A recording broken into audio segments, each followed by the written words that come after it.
पहले भारत माता की जय।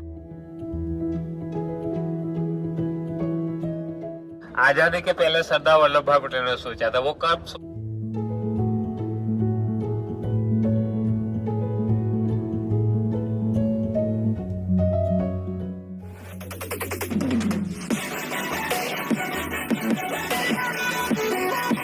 पहुंच चुके हैं स्टैचू ऑफ यूनिटी।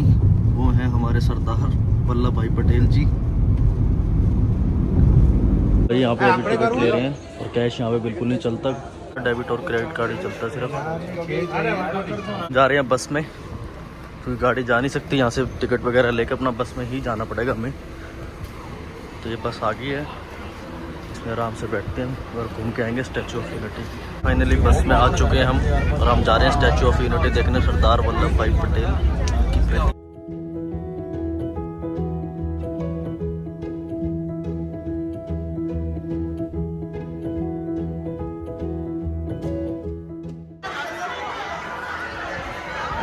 तो भाई ये देख लो, ये है statue of unity, Sardar Vallabh भाई पटेल जी की प्रतिमा। कितनी बढ़िया, बहुत बढ़िया है।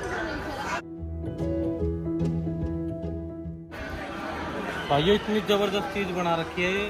सबसे पहले तो जिन्होंने बनाया है, जो कारीगर थे, उनको सलाम है। इतनी एक एक चीज, मतलब आँख का जो ब्लैक होल होता है ना, वो भी बना रखा है, कान का भी बना रखा है।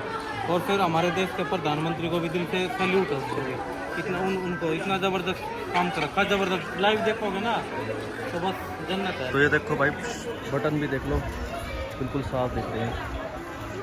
वाह वाह, बहुत ज़बरदस्त बना रखी है।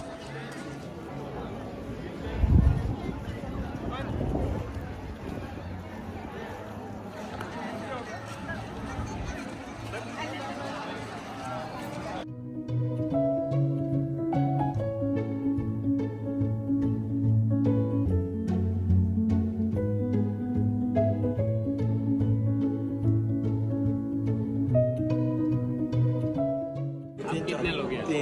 चार। आप ये क्या ट्रांसलेटर है? सिर्फ माइक है। अच्छा, समझाते जाता है, जिसको सुनना है वो आ पाते हैं। इधर आ जाओ, सारे इधर आ जाओ भाई। पहले भारत माता की जय। सबसे पहले 1946 में सरदार वल्लभ भाई पटेल ने सोचा था, नर्मदा का मीठा पानी दरिया में ऐसे चले जाते हैं, उसको ही बांध बना के जहां अकाल पड़ती वहां लिया जाए तो कितना अच्छा। ऐसा सोच आजादी के पहले सरदार वल्लभ भाई पटेल ने सोचा था। वो कब सोचा था? हर साल सौराष्ट्र, कच्छ और उत्तर गुजरात में अकाल पड़ता था, तभी सरदार वल्लभ भाई पटेल ने सोच लगाई कि गुजरात की जो नदियां हैं उसमें कौन सी नदी में रेनी मौसम में ज्यादा फ्लड में पानी आता है। तो उस टाइम नर्मदा में पर सेकंड 30 लाख से 40 लाख पानी आता था फ्लड में। तभी सरदार वल्लभ भाई पटेल ने सोचा कि नर्मदा में ही बांध बना के अकाल का सॉल्यूशन किया जा पाता है, इसीलिए बांध बनाने का सोचा था और इसीलिए सरदार सरोवर नाम दिया। और सरदार सरोवर बनाने से सौराष्ट्र, कच्छ और उत्तर गुजरात के 8,215 गांव है, 135 छोटे मोटे शहर है, 14 जिले है, 62 तालुके और साल भर के लिए 18 लाख हेक्टेयर सिंचाई होता है। ये बांध बना है गुजरात में, लेकिन पीछे कैचमेंट एरिया 88,000 किलोमीटर है। तो सरदार सरोवर में पानी भरने की जो कैपेसिटी है, लंबाई में 214 किलोमीटर, गहराई में 138 मीटर। तो डूब क्षेत्र एमपी का ज्यादा है, एमपी के 190 ठीक है, महाराष्ट्र के 36 और गुजरात के 19 गांव है। तो यहाँ 2 हाइड्रो प्रोजेक्ट बनाए हैं। कैनाल है, पावर हाउस है, उसमें 50 मेगावाट के 5 टर्बाइन वो बेल कंपनी के है। आरबीपीएच है, उसमें जापान और फ्रांस 200 मेगावाट के 6 यूनिट है। जापान और फ्रांस टर्बाइन, उसकी टेक्नोलॉजी ऐसी है, सीधा घूमे तो बिजली बनेगी, उल्टा घूमे तो पंप का भी काम कर पाता है। तो नेक्स्ट 13 किलोमीटर तालाब बना देंगे, बांध के बगल में 70-80 फुट पानी स्टोर होगा। अकाल पड़ेगा, पानी लेवल कम हो जाएगा, तो बिजली बनाना बंद हो जाएगा। उस टाइम में फील्ड में जरूरत नहीं होगी, उस टाइम उसको उल्टा घुमाएंगे। उल्टा घुमाने से पानी का लेवल बनता रहेगा और बिजली भी बनती रहेगी, पानी भी मिलता रहेगा। तो हाइड्रो प्रोजेक्ट चलाने के बांध की हाइट 160 मीटर है, उसे 105 मीटर पे ऐसा पाइप रखा है। और 110 मीटर जब लेवल आता है पानी का, तब 6 मिनट में 1450 मेगावाट बिजली बनती है। इतनी बिजली आप कोयना या गैस से बनाओगे तो 24 घंटा लगता है।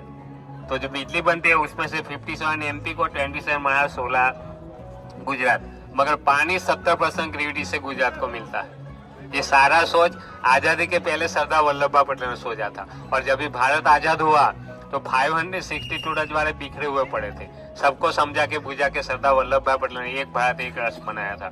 2010 में मोदी सर ने सोचा कि अच्छा जो सोच है वो सरदार वल्लभ भाई पटेल अगर सबको नॉलेज में नहीं है तो कैसे करके सबको नॉलेज में लाना है, यही सोच से यहाँ ये बनाया गया। तो आप जो अभी खड़े हैं सामने जो हिल है ऐसा ही हिल था नदी के बीच में, उसको जरूरत पड़ी वहां तक काटा, काटने के बाद लेवल किया, लेवल करने के बाद उसका जो बॉटम है 58 मीटर नीचे है, 58 मीटर नीचे ग्राउटिंग करके स्तंभ निकाले। इसके बाद ये जो एरिया है वो 22,500 स्क्वायर फीट है और उसी के बाद 2 पिलर्स निकाले आरसीसी के, वो भी हॉलो।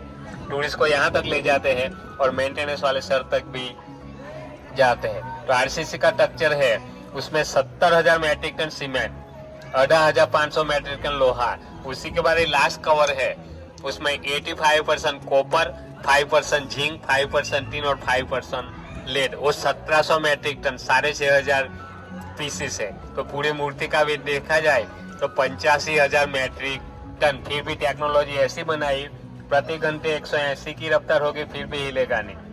और 6.5 पॉइंट का रिक्टर स्केल होगा, ये सेंटर होगा फिर भी इफेक्ट नहीं होगा। इनसे ज्यादा कुछ होगा तो ये आपको लाइन दिखती हो 6,500 पीस है और 6,500 नंबर है। वो कंप्यूटर में ऐड किया है, ऊपर कंपन कैमरा डाला और सेंसर डाला है, उसके तो कंप्यूटर बता देगा ये पार्ट हिलता है तो उसको रिप्लेस कर पाएंगे। उसकी थिकनेस है 8 mm से 10 mm। एल&डी कंपनी को कॉन्ट्रैक्ट दिया था, 5 साल का प्रोजेक्ट था, 3.5 साल में बना के दे दिया। उसका आर्किटेक्ट है रामवीर सुथार धुलिया का है और खर्चा है 3,000 करोड़। उसमें 15 साल तक मेंटेनेंस एल&डी का। और हाइट है पोडियम से 182 मीटर। यहाँ के MLA 182 है गुजरात, उनके हिसाब से हाइट लगाई तो हाइट का जो झगड़ा है वो खत्म हो गया। पहले वाला जो था सबसे टॉलेट वो स्पिन बुद्धा 153 मीटर, ये 182 मीटर। यहाँ से देखा जाए तो 157 मीटर और बॉटम से 240 मीटर। उसका आर्किटेक्ट रामवीर सुथार धुलिया का भी 97 चलता है। राम का और शिवाजी का आर्किटेक्ट भी वो ही रामवीर सुथारी। आपका कुछ क्वेश्चन है तो पूछ पाते हुए। पैर है उसकी लंबाई 70 फीट और अंगूठा की हाइट 9 फीट। ओके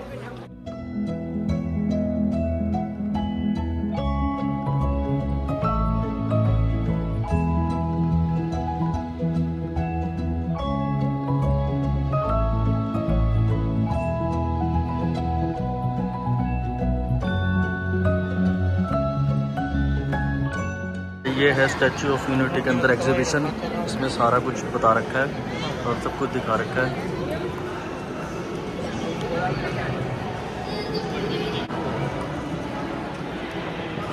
एग्जीबिशन है।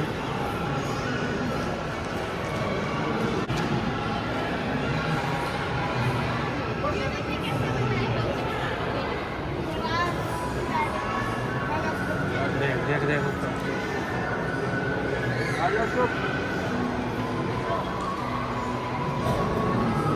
सारा वो दिखा दिया।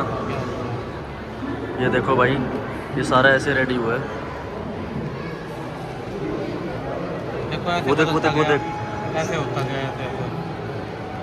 कितना लोहा और कितना सब लगा मटेरियल।